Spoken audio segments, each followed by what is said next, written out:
Hello, welcome student. We will understand next point from print culture and the modern world chapter. इस chapter से नए points को हम understand कर रहे हैं.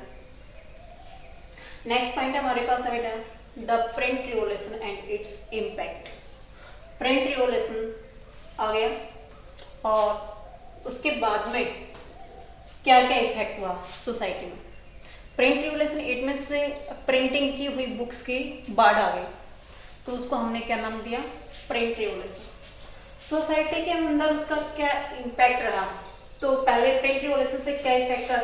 प्रिंट रिवोल्यूशन से उसमें बुक्स में क्या क्या प्रिंटिंग में जल्दी होने लगी, कम कॉस्ट के होने लगी, उसके बारे में डिस्कस कर रहे हैं.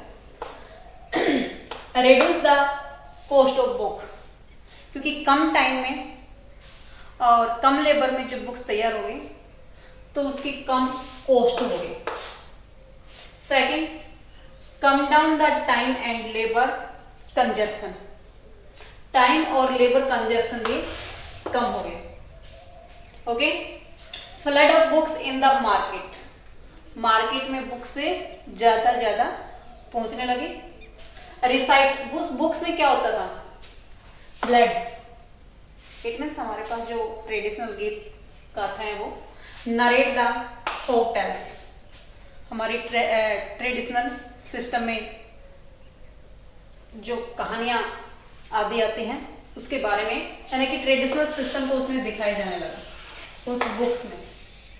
और नेक्स्ट पॉइंट पे हम इसमें ऑरली ट्रांसमिटेड प्रिंटिंग मटेरियल, जो प्रिंटिंग मटेरियल था वो ओरली ट्रांसफर होने लगा.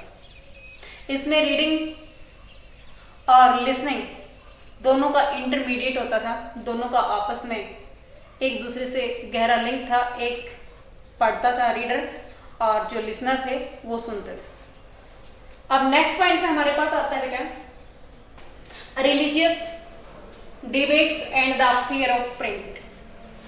प्रिंट रिवोल्यूशन आ गया, उसमें सोसाइटी में ये चेंजमेंट हो गए, यानी कि बुक्स की कॉस्ट कम हो गई, टाइम लेबर कंजप्शन कम हो गया, मार्केट में बुक इजीली मिलने लगी और उसके बाद में ट्रेडिशनल सिस्टम उसके अंदर आने लगा.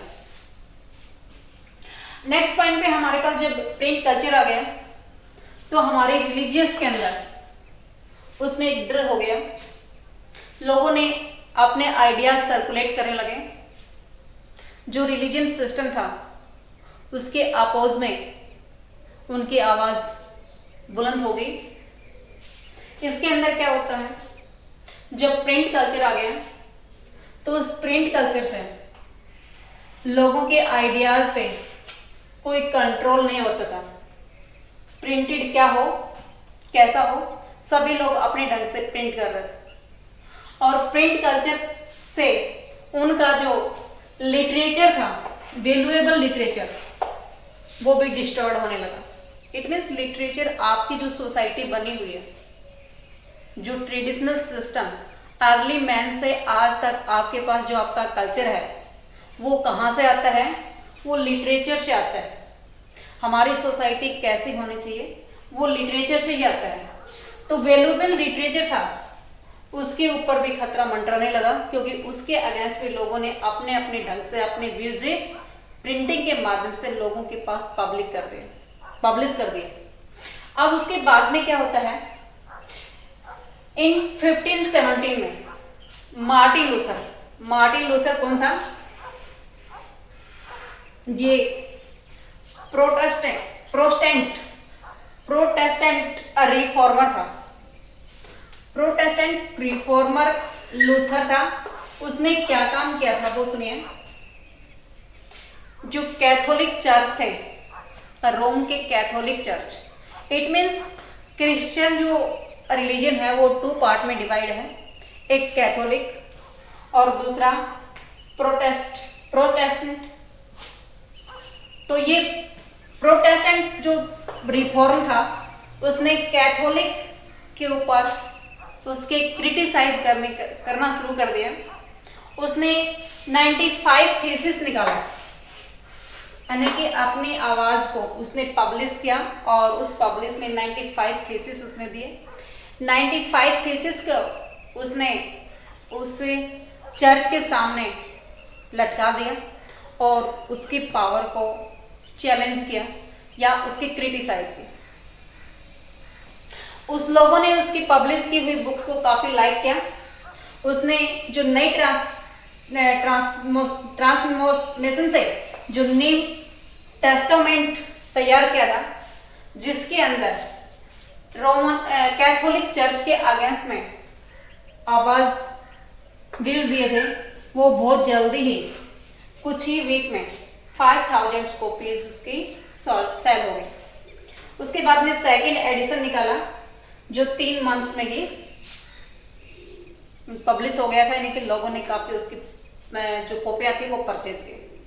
काफी लोगों ने उसको सपोर्ट किया क्योंकि वो जिस ढंग से इस क्रिश्चियन लोग अपना डोमिनेट सोसाइटी के ऊपर बना हुए थे, उसको उन्होंने ब्रेक डाउन कर दिया। अब ये जब बताता था मार्टिन लूथर, इसने प्रिंटिंग को गॉड का गिफ्ट बताया कि भगवान के दिया हुआ एक उपहार है, बहुत अच्छा है। इसी से ही उसने लोगों के अंदर अवेयरनेस से लेके आया। जो मार्टिन लूथर था, लोगों को अवेयर करने का काम इसी प्रिंटिंग से किया था। जो कैथोलिक चर्च थे उनका डोमिनेट लूज कर दिया था, तो इसने मार्टिन लूथर ने, जो कि एक रिफॉर्मर था, रिलीजियस रिफॉर्मर, उसने प्रिंट कल्चर का वेलकम किया। तो ये तो था, इसमें रिलीजियस के अंदर डिबेट हुए थे और उसके अंदर जो डर बना हुआ था, वो लोगों ने अपने अपने आइडियाज अपने अपने ढंग से रिलीजियस के अगेंस्ट या फिर ये कहें कि उनके लिटरेचर के अपने अपने मायने अलग अलग निकालने शुरू कर दिए। इसलिए सोसाइटी के जो लोग थे वो इस बात को लेकर डरे हुए थे कि हमारी सोसाइटी की आगे जो पोजीशन है वो क्या रहेगी। इसलिए प्रिंट कल्चर के कुछ अगेंस्ट में थे और कुछ सपोर्ट में थे। तो मार्टिन लूथर इसके सपोर्ट में था, कुछ लोग अगेंस्ट में थे, उसके बारे में आगे जिक्र करता है। नेक्स्ट पॉइंट हमारे पास आता है प्रिंट एंड डेसेंट। इसके अंदर क्या होता है, 19th सेंचुरी में एक इटालियन मिलर था, यानी कि इटली का एक पीजेंट था, उसका नाम मोनोर्के था। इस मोनोर्के ने क्या किया था, बाइबल और गॉड के अपने मायने निकाल दिए, लोगों के सामने अपने ढंग से उसका अर्थ निकाल करके पेश किया गया और कैथोलिक चर्च ने उसको वार्निंग दी। वार्निंग दे करके 2 टाइम्स वो पकड़ा गया, बट लास्ट में उसको हैंग कर दिया गया, यानी कि फांसी पे लटका दिया गया। It's okay.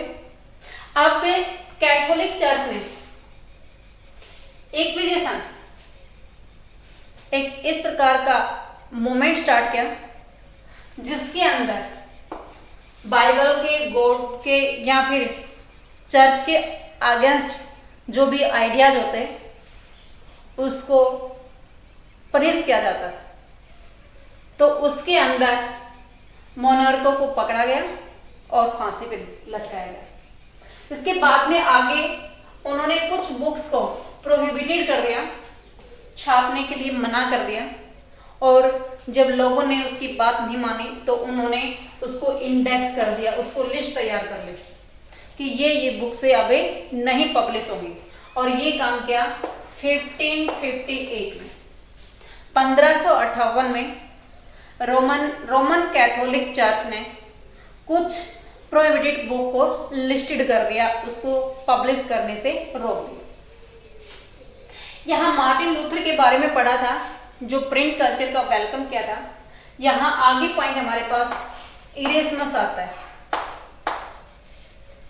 इरेस्मस के आइडियाज उसने प्रिंट कल्चर का काफी अपोज किया था।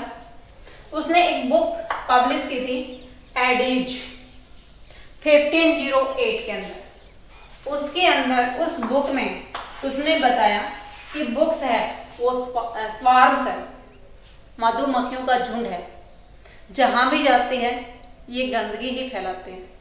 इसलिए उसने इसको हार्मफुल बताया बुक्स को, अपनी सोसाइटी के लिए, अपने कल्चर के डैमेज के लिए, कि इस प्रकार से हमारा कल्चर डैमेज हो जाएगा। इसलिए इरेस्मस था वो पब्लिश की हुई बुक्स का या प्रिंटिंग कल्चर का अपोज करने वाला। स्पॉटर कौन था? वो मार्टिन लूथर था। It's okay.